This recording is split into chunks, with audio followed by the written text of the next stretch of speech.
This show is clean, pretty much. Mike's Daily Podcast. Episode 737. Hello, it's Mike Matthews broadcasting from the last place on earth located somewhere in Podcastro Valley, California. Today, Chely Shoehart, Floyd the Floorman, John Deere the engineer. Plus, it's the return of the much-loved segment, Do You Know Dat?, where we look at some interesting, bizarre things going on today in the world of film and the arts. And who has the fastest internet in the USA? Mike's Daily Podcast. We'll answer that question and we'll go, hey, it's Sunday. Mike's Daily Podcast. It's the Sunday special. And on the last show, Bison Bentley said that the 1970s Wonder Bug kicked someone in the head. Do you remember the Wonder Bug from the Croft Super Show? I think you might remember that if you were growing up in the 70s and you were fat like me. 70s fun times. Fat kid. Mike's Daily Podcast. Fat kid in the 70s. That was me. Ugh, gosh. Thanks for reminding me. Mike's. This podcast is painful. Daily. But you know what's not painful? Podcast. Is Rock Band. Yeah! Oh, wait a minute. Yes, that is painful too. Especially when you're me trying to sing an REO Speedwagon song. Yes, I cannot sing an REO Speedwagon song, I have found out, because Kevin Cronin could hit high notes that I can't. My larynx won't take me that high. Or that's what lets you talk, isn't it? That's the vocal cords, the larynx? Or is it the esophagus? I forget. Look who just walked in.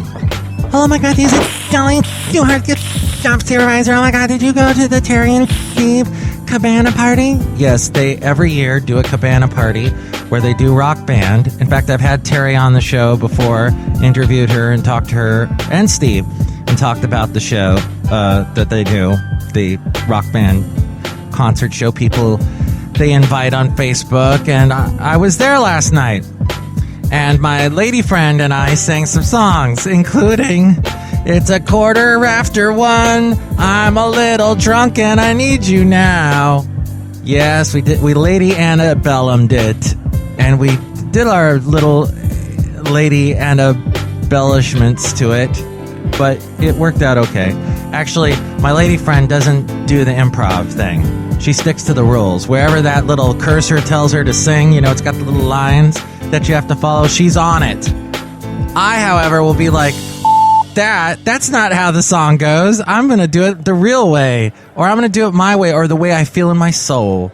So screw you, PlayStation, or whoever made that game. Mike Matthews, you should really do it the way that it tells you to, because otherwise it won't sound right. It sounds right in my head, okay? Forget the stupid computer and who the people that do the billions of hours of coding to make that game that nobody plays anymore except for a couple of nerds in Foster City that I was included in that bunch. Holla. And that's how that ended. I'm not going to say that's how we roll, because I think I've overused my quota of pseudo-rap jargon for today. Mike Matthews, using rap jargon makes you sound cool. No, it doesn't. It makes you sound trite, and if you're white, it makes you sound trite white. And speaking of trite whites, look who just walked in. Oh my, this is Donald Trump. And this is Ann Colty. I am a complete stupid bag. And I am an ignorant, fake blonde. Whoa, I didn't expect you two to show up. Wow. So you obviously had some stupid things to say about people afflicted with the Ebola virus coming here to the U.S. to get help. And are you guys gonna, say sorry for that and maybe apologize to the people you offended? No, because I'm stupid and I live in my own world, you guys. My hair is so stupid. I'm trying to hide. And I get airtime just because I'm blonde and look like I'm beautiful, but I'm not.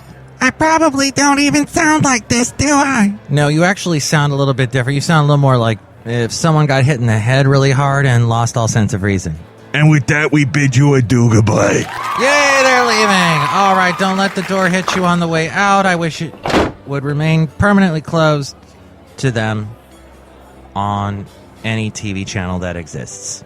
Mike Matthews, look who walked in when they walked out. Oh, yeah, look who walked in when they walked out. Hello, Mike, this is Floyd the Floorman. And this is John Deere, the engineer. Ann Coulter hates gays. She hates a lot of people. And Donald Trump used to be just this fun, lovable, goofy-haired guy, and now he's just become this angry, old billionaire jerk. Not that I'm judgmental or anything. The Apprentice is entertaining! No? But, oh yeah, you love reality TV stuff. All right, well, Floyd, John Deere, the engineer, and the lovely Chely Shoehart, this is something that I didn't know until I found it on newsmain.net. The northeastern states enjoy the best internet speed in the country, with Virginia ruling the list at 13.7 megabits per second, followed by Delaware, Massachusetts, Rhode Island, and Washington. So Virginia is the place to be. The place not to be for slow internet speed would be Alaska. It's all the moose fault. Yes, the moose are to blame. Well, 26 states provide users with average speed above 10 megabits per second, which is The states with the lowest speed include Arkansas, Kentucky, West Virginia, Mississippi, New Mexico, and Montana. They have the lowest average broadband speed. The average internet speed has improved in Kansas, Michigan, Rhode Island, and Maryland. The level of high broadband adoption in Idaho remained at the lowest level. When I lived in Alabama, we would try to get people signed up for like our internet club for the radio station. They'd say, I don't have internet. On a global scale, South Korea, Hong Kong, Singapore, Israel, and Japan rule the list with the peak speeds above 50 Mbps during the first quarter. That's some fast Mbps stuff. What do you think of that study? Do you love fast internet speeds? Do you find that Kevin Cronin's voice is impossible to try to copy when you're singing rock band or karaoke? Do you love rock band? Do you find Donald Trump and Ann Coulter wonderful, lovely people? Or do you hate them to pieces? Email me, MIKEs-DAILY-PODCAST@gmail.com, or read your comments on the section emails from email. Also email me there if you'd like to be a guest on the show, or if you would like to sponsor the show, MIKEs-DAILY-PODCAST@gmail.com. Let's hear it for the website. Yes, the website is MIKES-DAILY-PODCAST.com. Go there and find links to where to listen to us in iTunes. We are there, and if you rate and comment on the show, more people find out about us. That's great. So if you could do that in iTunes, that's awesome. We got a link there at MIKES-DAILY-PODCAST.com. Also links to where to find us on Facebook. Like the Facebook page, and when I post a new show, share it with your friends. More people find out about us that way too. There's also links to where to find us on YouTube, SoundCloud, Spreaker, Stitcher, Mixcloud. We're on Podomatic. We've been on that for like over 5 years. Yelp, Tumblr, Twitter. There's the Amazon deal of the day. Click on that and buy something at a great discount, and that helps us out too. There's also the blog, the Daily Podcast Picture, and all my past interviews are right there at MIKES-DAILY-PODCAST.com. It's Bison Bentley's Do You Know Dat? Hey, this is Bison Bentley, and Mike Matthews has a couple of stories that'll make you want to ask yourself, do you know that? Do you know that? Do you know that? Do you know that? Bison Bentley asked that question a lot. I think he's got like a form of Tourette's. Not to make light of Tourette's, but maybe Bison Bentley has it, and that's kind of funny. But no, it's not. But he asked the question, do we know dat, about some interesting stories here, and they all are in the world of entertainment. It's Do You Know Dat? It's the end of the world as we know it, and I feel fine.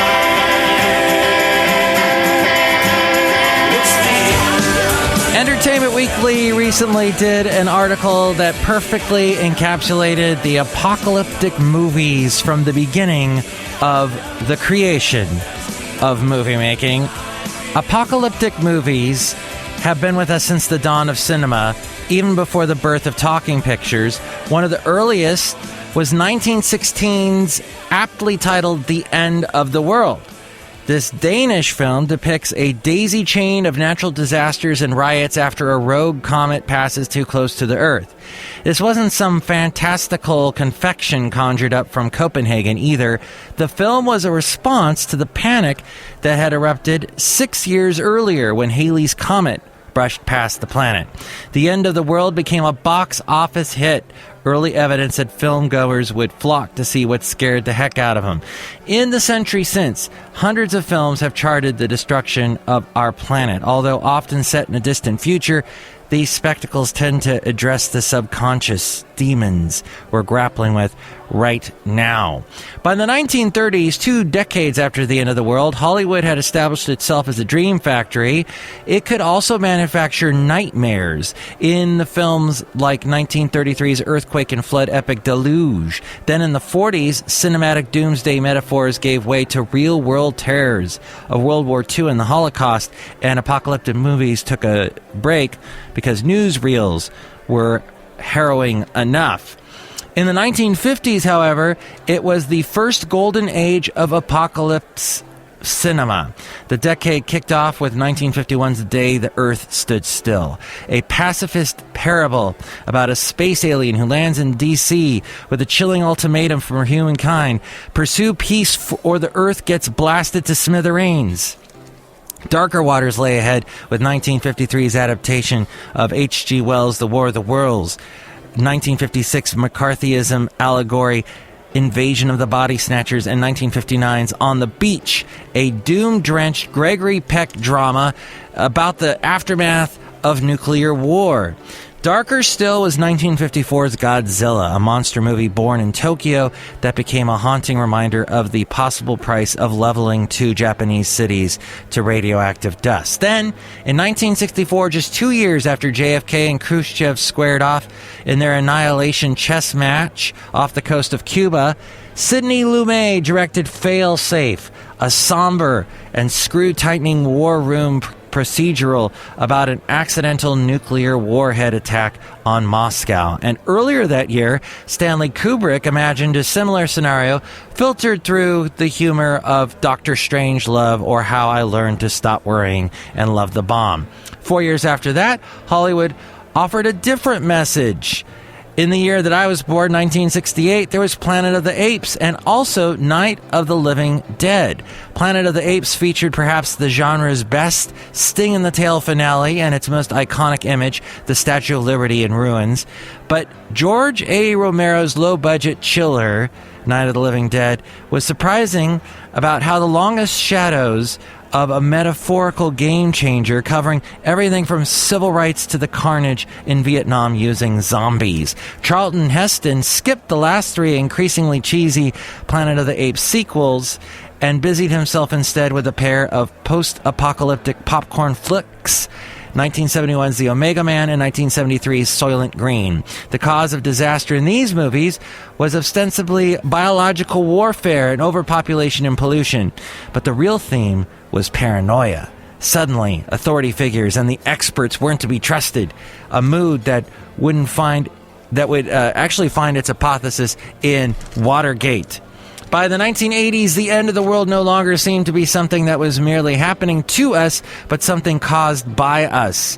Films like 1981's Escape from New York, Manhattan transformed into a maximum security prison, a hellhole that anyone who lived in the crime and graffiti-plagued city at the time would have recognized. In 1984's The Terminator, the future is a badlands overrun by killing machines resulting from humanity's technological hubris.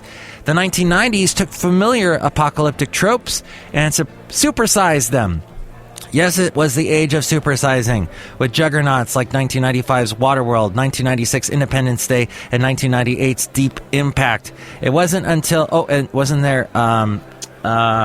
Armageddon was in there somewhere, too. It wasn't until the approach of the millennium that we got our first Brave New World dystopia, and that was 1999's The Matrix. In the decade leading up to that movie, the internet had fundamentally altered the way we live, communicate, and conduct business. In the 15 years since that movie, Hollywood has produced more than 85 apocalyptic movies. And more than enough zombie movies. Just the two of us. We can make it if we try. Just the two of us. Another genre of movie is the two-character movie, which is the two of us. What do gravity Hiroshima Mon Amour and My Dinner with Andre have in common with Roman Polanski's latest movie, Venus in Fur? Who got third billing in those movies? Yeah, no one. In most of those movies, other characters might have been briefly seen or heard, but they're essentially two-hander movies, and those are real rarities. With only one notable exception, these tend to be low-budget affairs, and because they offer such rich opportunities to flex acting muscles, they can draw big names at bargain prices. However, there is one exception, and that was Gravity. It may have cost $100 million, but it has cleared more than $715 million. In this article from the San Francisco Chronicle and sfgate.com, it says, the best films that feature just two get their roller coaster thrills from the dynamics between the two people. Yet, Gravity not included in there, a little bit more was involved, yet it's difficult to find two-handers that are straight-up romances, 1995's Before Sunrise being the exception that proves the rule. But even that glowingly youthful film's sequels, the increasingly melancholy Before Sunset and Before Midnight, feel less like snapshots of romance than increasingly sober records of life after dreaming. Hiroshima Mon Amour from 1959 is blazingly passionate at times, describing a segment of the arc of a blistering affair doomed to end in mere hours. But that groundbreaking precursor to the French New Wave is more focused on forgetting than making memories. Despite its, for the time, shocking sensuality, it's a portrait of two people indelibly scarred by wartime experiences, one seeking the opiate of the other, and the other afraid to give in.